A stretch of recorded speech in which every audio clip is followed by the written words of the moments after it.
Hi friends, welcome. My name is Svava Brooks. I'm abuse survivor coach and I'm so glad you're here with us. Hey friend, welcome. You will find us here chatting and supporting one another. Hey my friend Rob, as we are working our way through my book, Releasing Your Authentic Self, one day at a time, one baby step at a time, right? You can get a copy of my book on Kindle or Amazon, and feel free to join us anytime. We'd love to have you, right guys? Thanks, Rob. Thank you, and thanks for the hearts. Hey, Woogs Remy. If you're new to us here, please say hello, introduce yourself, tell us your name or what we can call you. And where you're coming in from, where are you dialing in from, right? I'm here in Portland, Oregon. It is 4 p.m.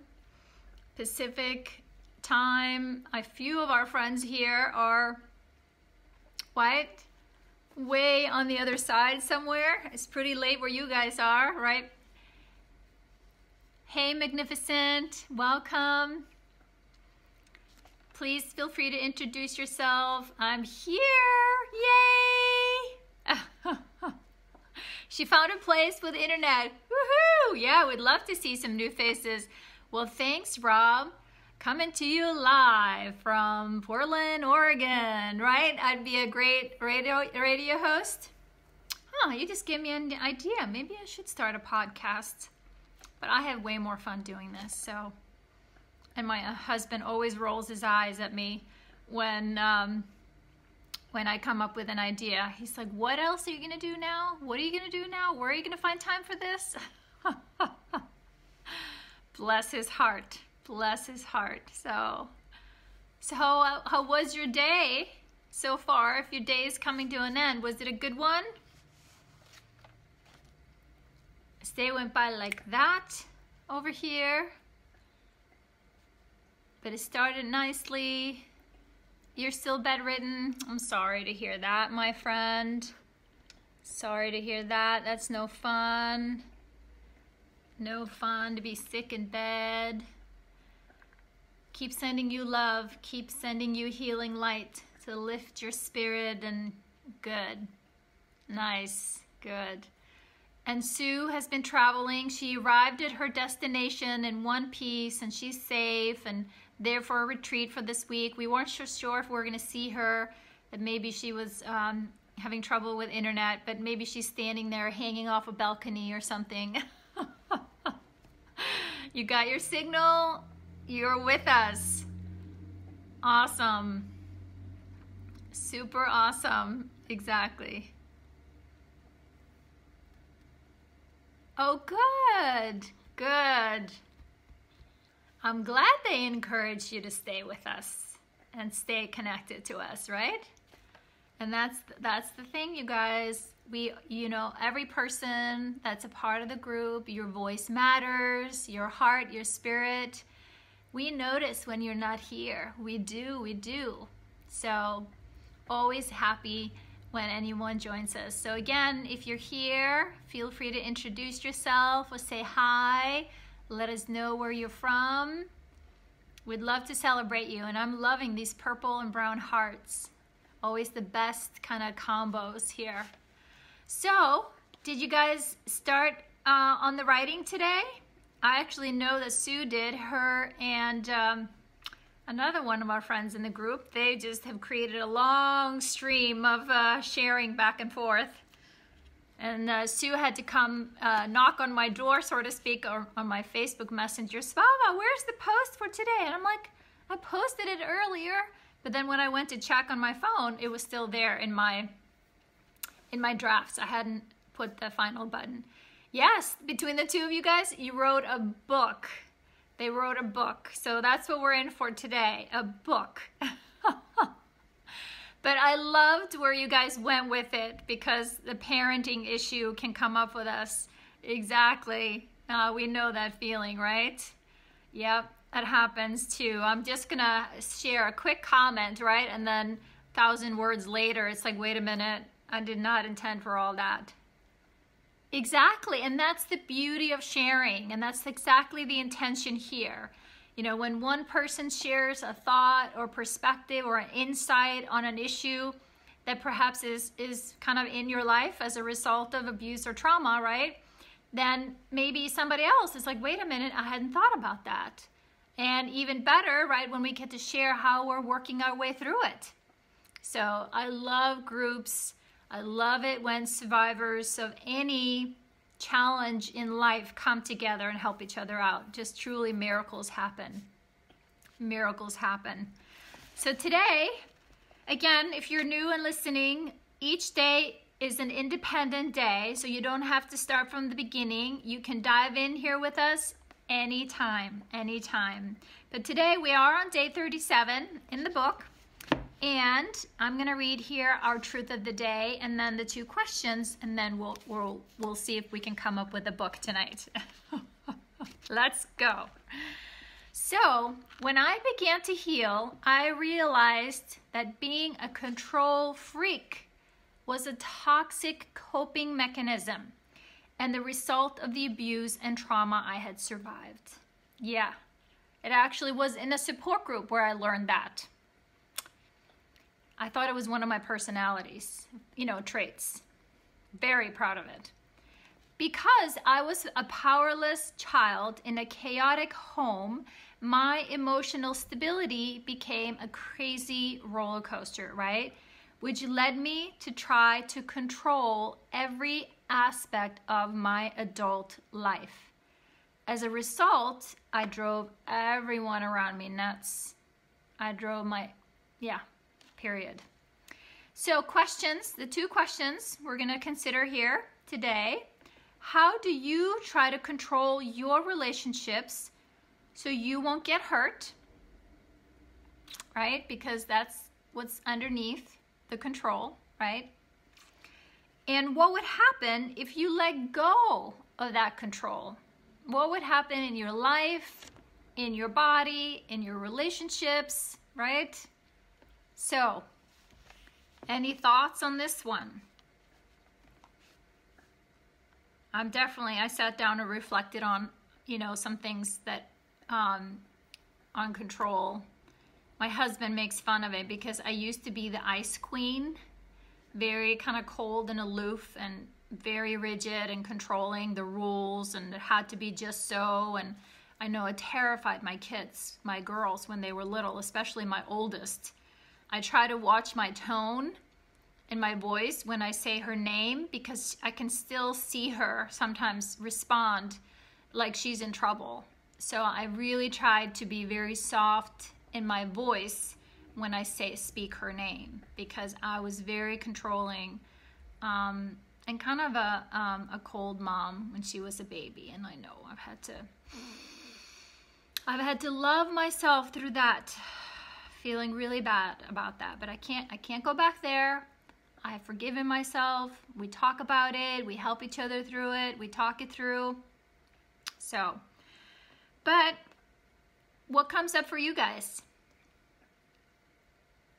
I had a friend who I controlled, didn't like him much, but comfort in being the boss. Interesting. Good for you. Good for you for being honest. Sharing, right? We recognize sometimes, yeah, it feels good. And sometimes because often it is because the inside of us, things feel a little out of control. And we need to have some sense of control, right? So we will exercise that wherever we can. So good for you for recognizing that. Oh my goodness. I'm sorry, Rob. Sorry.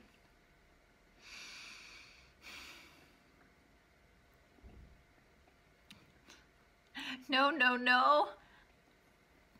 So I hope, like, how long ago was this?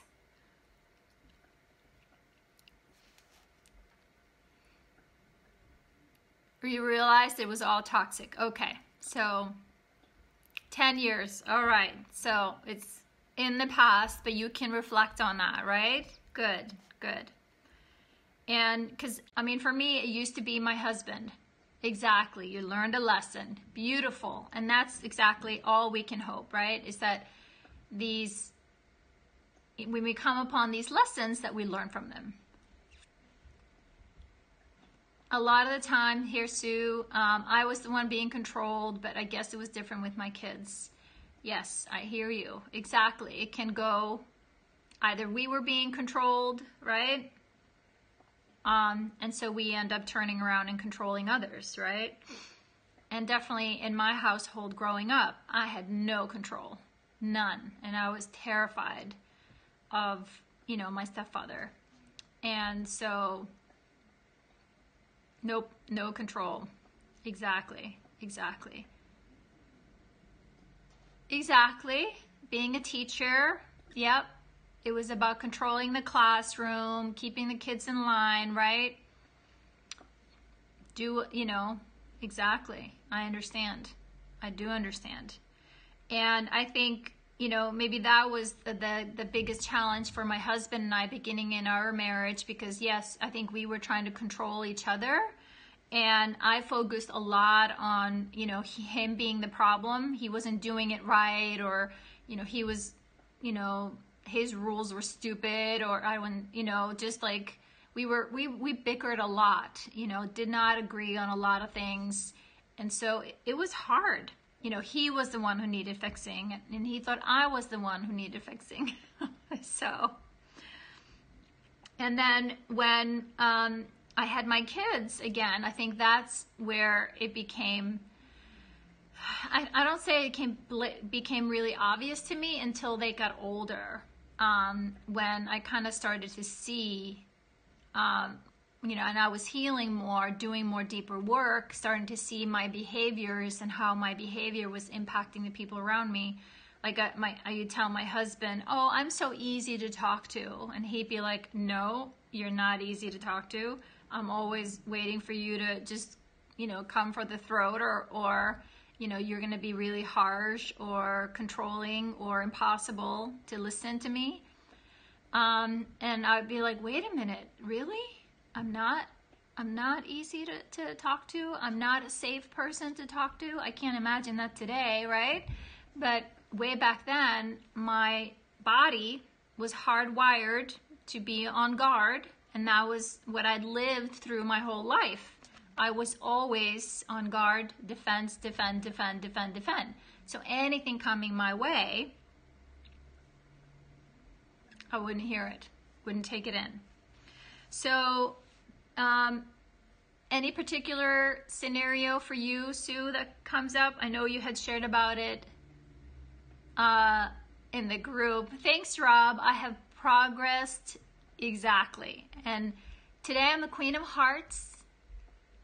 Just lots of love over here, right? So there's hope for everybody. If this Ice Queen can turn into a Queen of Hearts, there is hope for us all.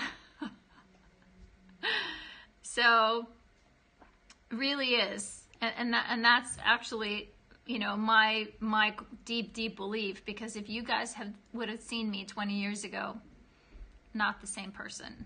So I was very good at putting on a good face, good front.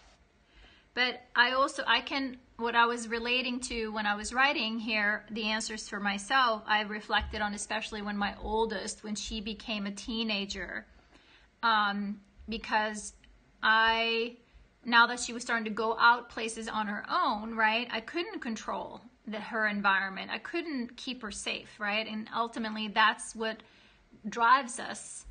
I think also as parents, we are trying to protect our kids from getting hurt.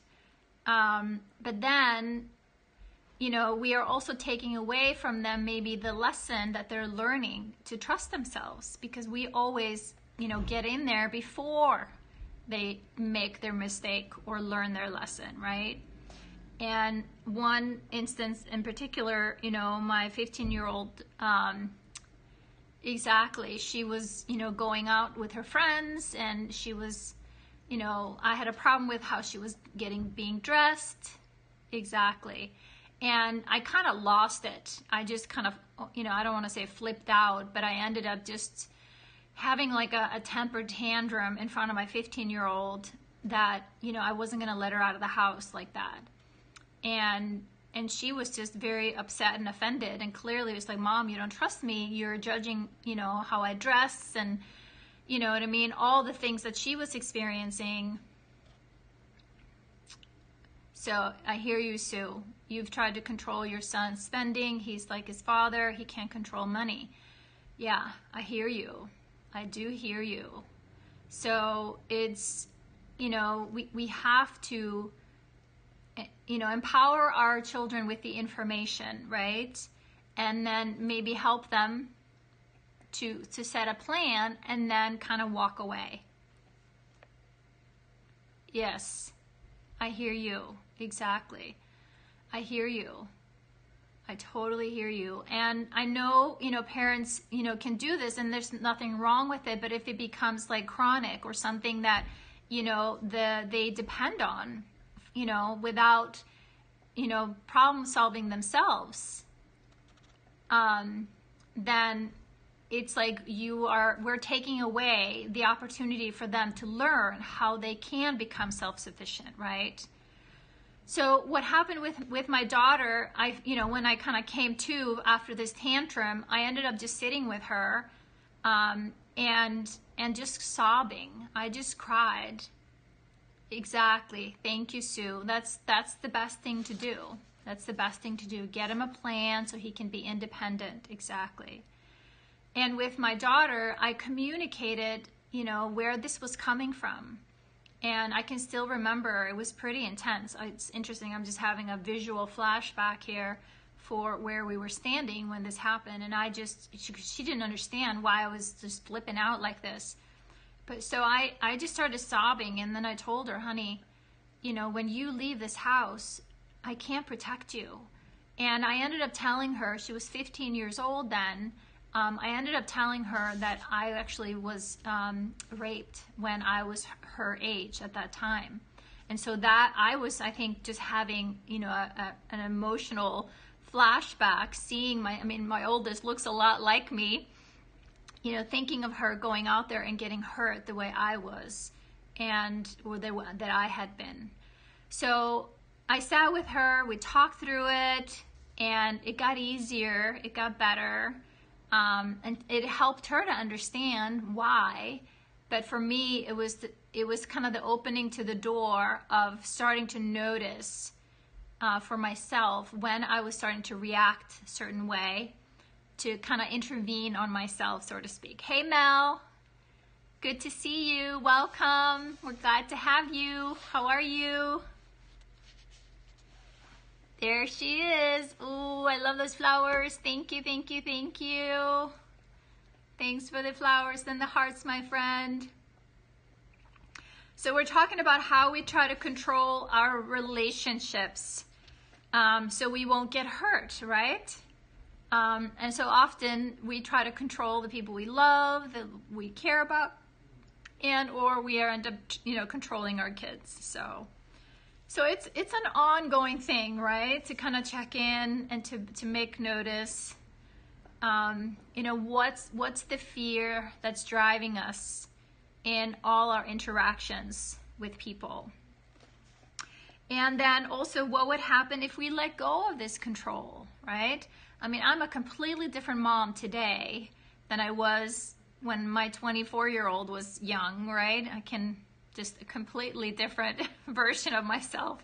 And my oldest, she laughs about it, but sometimes, I have a 14-year-old son and he's on the spectrum, and she sometimes looks at me, she's like, Mom, you would never have let me get away with this, and I'm like, honey, I'm so sorry. I'm so sorry that I was hard on you when you were younger, Yeah, exactly. It's now a lot less, stressful. There is peace in my house today. My husband and I, we don't argue, and we don't bicker the way we used to. We're friends. And, when things happen, the kids don't always get along. Actually, get it pretty much along now that the girls are adults and he's 14. But when they used to argue or not see things the same way, I would help them and we would sit down and talk through it. You know, validate each person's perspective and fear. And a lot of it was someone was trying to control the other person, right?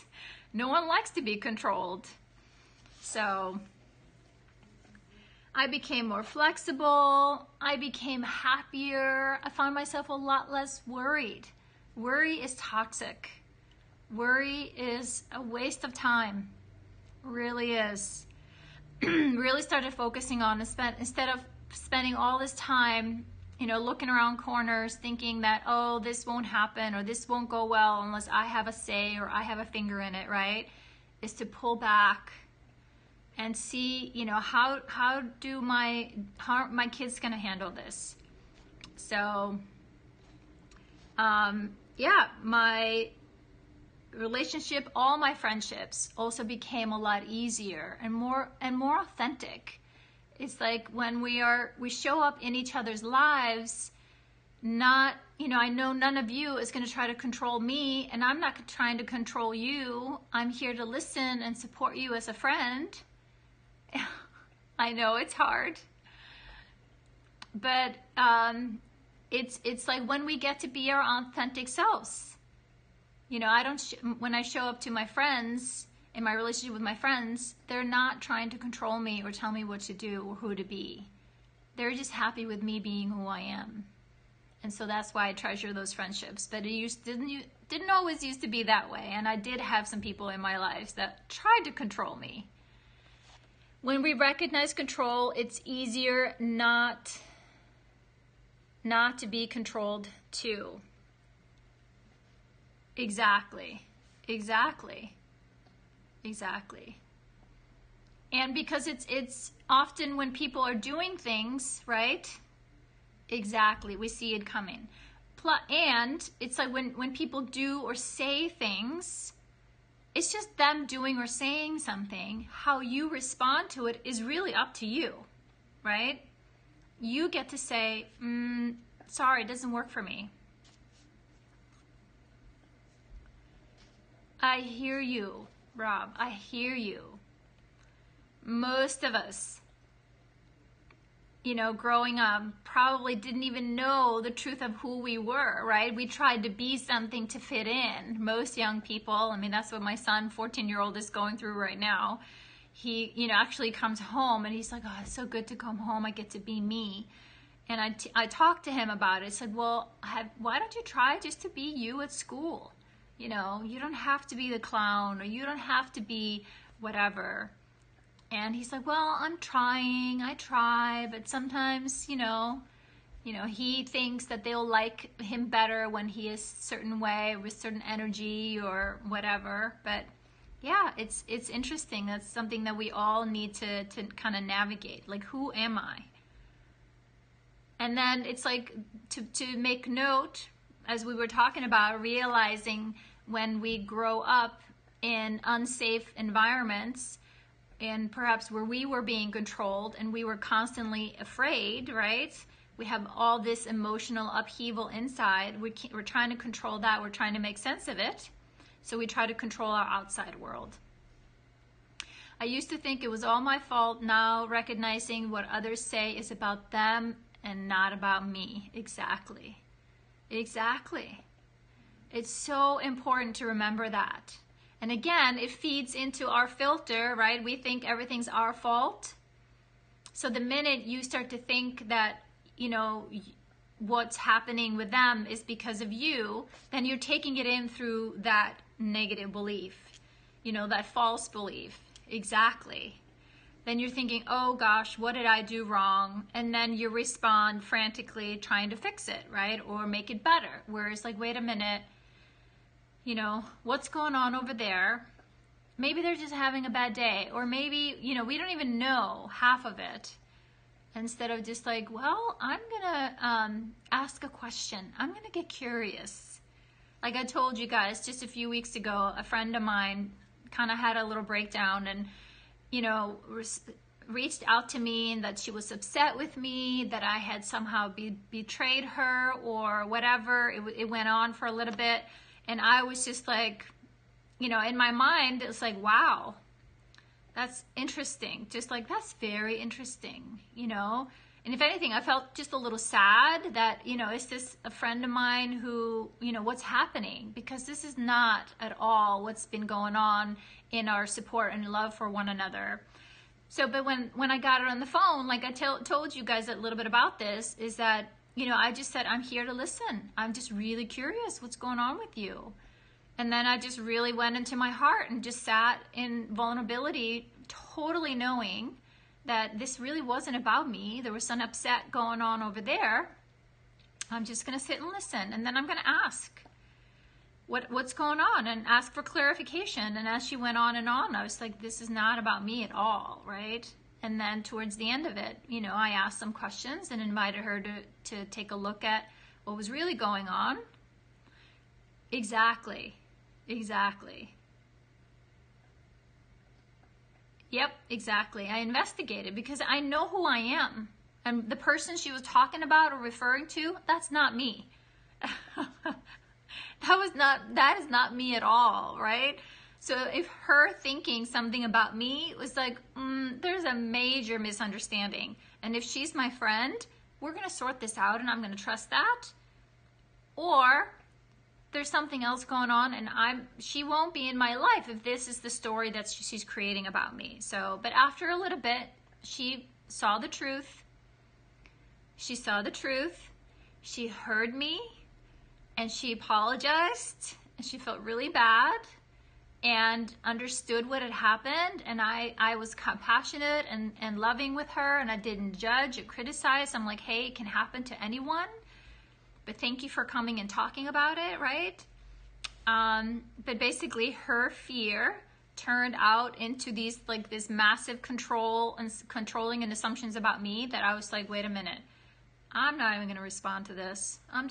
We need to get on the phone and talk through this.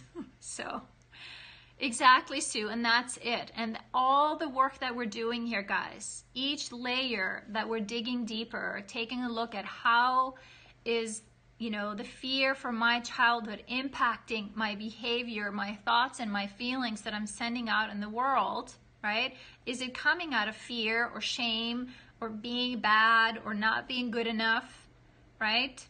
Or is it, you know, listen, I'm not perfect. I'm still work in progress. But in many ways, I know who I am now.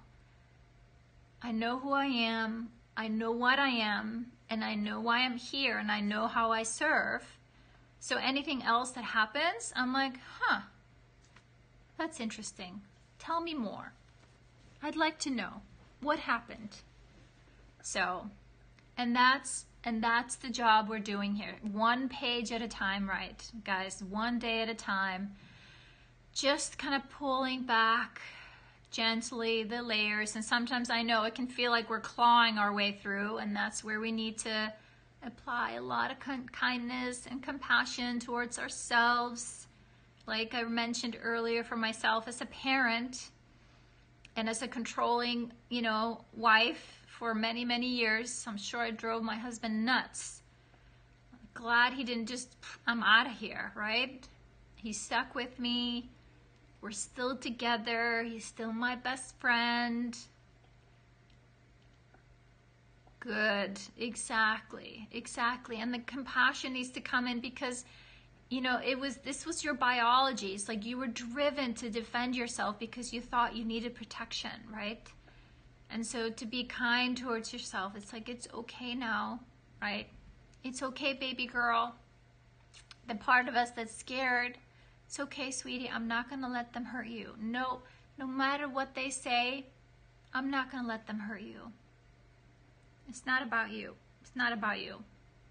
Not one word. Not going to let them hurt you. Because I know what I'm protecting, and I know how important she is. I'm not going to let anybody hurt her. Any thoughts? What would happen if you let go of that control? We touched upon that a little bit in your life.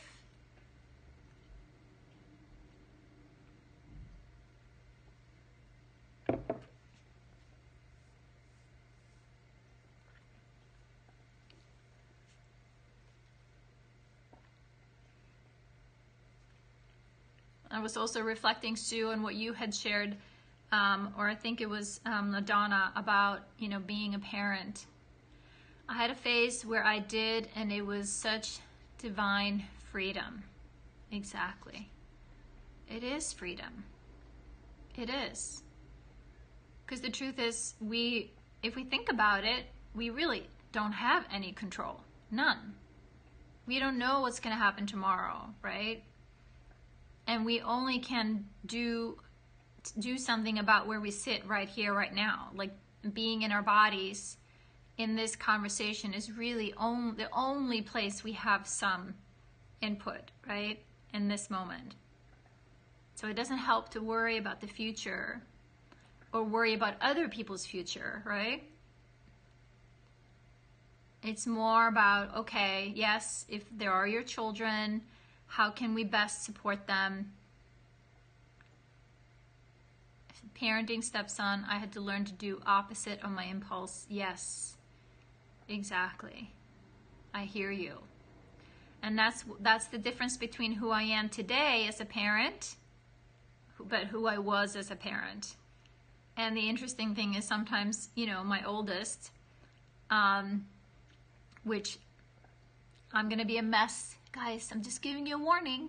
My oldest is moving out in a few weeks. I'm going to be a mess. But my older daughter has already moved out, but heads up. Learning to be more self-aware, Mel, of feeling, thoughts, or actions help respond to others, but to see families suffer, yes, I understand. Sue, I do understand. And it's that balance, you know, trust me, you know, my mom has helped us financially, you know, here and there over the years when we were in a tough spot, right? But it hasn't become something that we depend on, you know, forever or for the life of our marriage, right? So it's about how do we help our kids learn the skills and to take the responsibility. Exactly. It's when they take it for granted. Exactly. Yep. Then, you know, we need to help them find a way to problem solve. What are the resources, the support that they need? Because the thing is, that's how they build their self-esteem and feel good about themselves when they figure this out. Rob, I only knew my family, so this mom would point out how strange it was in aspects. Okay. I see you. Okay. So the kid's mom shared with, you know, gave you feedback on how you were parenting. So I hear you. And thanks for your comment there, Mel. Exactly. Right, Rob? Then you realize how your upbringing was not normal. You know, exactly. That's where I used to come from. Well, when I was a kid, yada, yada, yada. And then it's like, wait a minute, that wasn't normal. And that's where I actually attended a parenting class. Because I realized, wait a minute, I was not parented. I don't know how to do this. I need to go learn how. And the beautiful part was, when I learned about parenting, I also learned how to re-parent myself. You know, when I became a kind, compassionate, supportive adult, not only did it help my children, but it helped me too. It helped me too. I hear you, Sue. I hear you. There are definitely things that I have felt, exactly. You realized it nonetheless, exactly. And this is where we apply a lot of self-compassion towards ourselves. We can't go back. Exactly. That's right, Mel. I know it is hard. We can't do it for him. It's to find that balance. Definitely been a balance.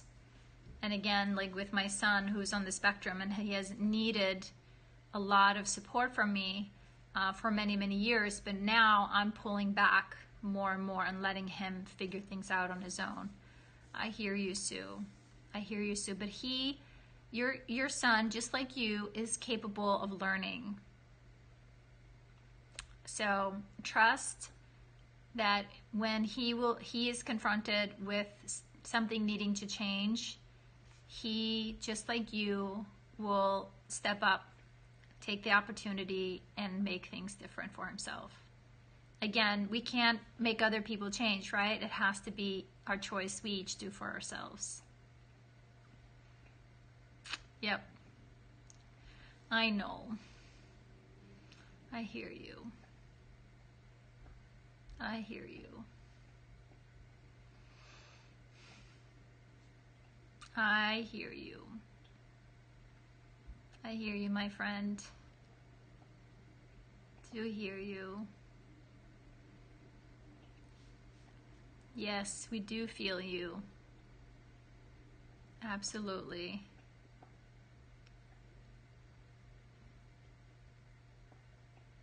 Well, and I can tell you, Sue, I mean, this has been my experience, that, you know, with all the healing that I've done, you know, even by the time, I'm sorry. I hope you're being gentle with yourself. We're sending you love, right, guys? Into our hearts.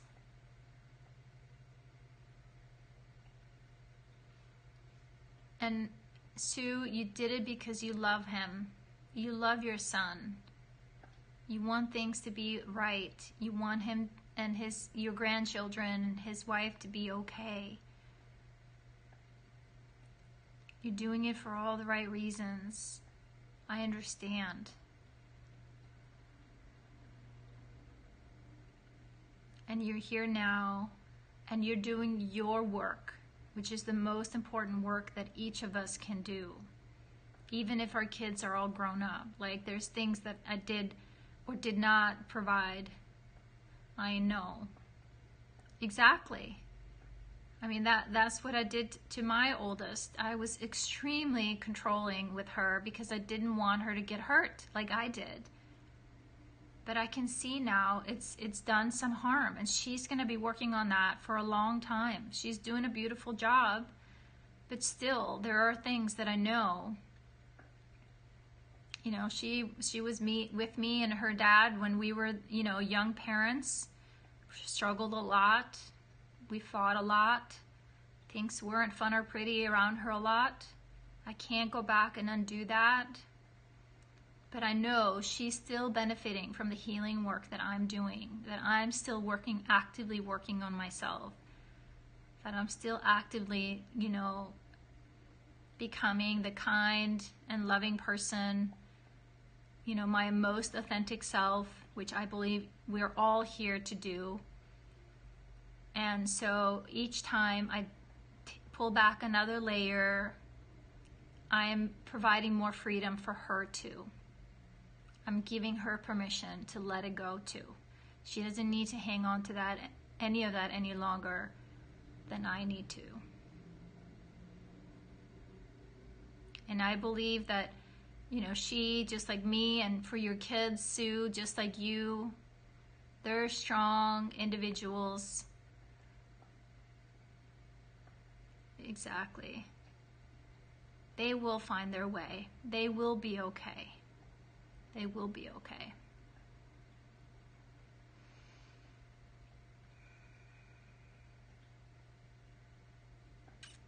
Yes, they will. Yes, they will. Thank you so much for sharing with us, Sue. I really appreciate it.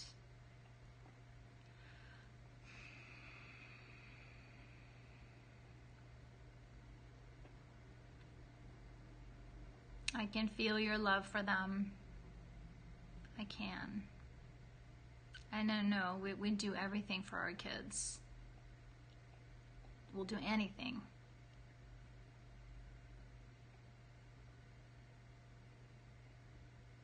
So, you're doing good work. This is important work. You're freeing yourself from this burden so then they can be free to let it go too. You're not going to pass on this legacy. Not anymore.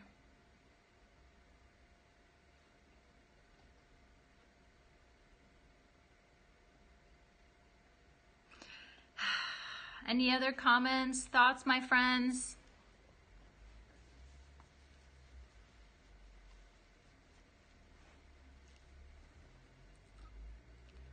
As we free ourselves up, thank you for the hearts. Thanks, Mel. This is hearts for you all. The happier we become, the happier our kids are. It's like that's that's what all our kids want. They just want their parents to be happy, right? Then they don't have to worry about us. We worry about our kids, and then in turn, actually, they're worried about us. Why are mom and dad not happy? Why are they not happy? Right? So the best gift we can give our kids is to be happy. Show them how that looks like. Yeah, exactly. Well, take your time, be gentle with yourselves tonight, you guys. Sue, maybe if you remember this one, put your hands, cross them over, lock your thumbs, and just tap gently on both sides. Give yourself a little EMDR here, help to calm down our nervous system or our feelings if we're feeling emotional. And feelings are fine. Feelings are always welcome. Feelings are good. Feelings are your truth. Good. So just take some time here, Sue, and be gentle with yourself. Give yourself some love and compassion. You're showing courage. So we're glad you're here, and we're here to support you. So yes, Rob, thank you for asking. Tomorrow I'm going to be a half hour early because I have to be somewhere else later. So there's a little scheduling conflict. So tomorrow, half an hour earlier than usual, which I don't know what time that is for you guys, Sue and Rob, and I hope that works out for you guys. But here on the West Coast, it's going to be 3:30, 11:30. So it's even better for you guys. Won't be as late. But if you don't make it, I'll, record it, and you can watch the replay. But you're welcome, Mel. Thanks for popping in. Thanks for being here, guys. I appreciate you all. I adore you all. It takes a lot of courage to be here, and your willingness I so admire, and just know that you are doing such a beautiful job. Such a beautiful job. So thank you, Sue. Thank you, Rob and Mel. I wish you guys very, very good night. And we'll see you guys tomorrow. All right, and again, if you come in here and watch the replay, thank you for joining us. We'd love to have you anytime, and you can shoot me an email if you have any questions about what we're doing, or if you'd like more support. Bye, Mel. My email address is Svava, my first name, @educateforchange.com. And you can also find me on other social media. So I'd love to help you on this journey. We're stronger together. Bye, guys. Aw, I love these flowers. Oh, they're beautiful. Thanks, guys. Enjoy your visit, Sue. Thank you. Bye, guys.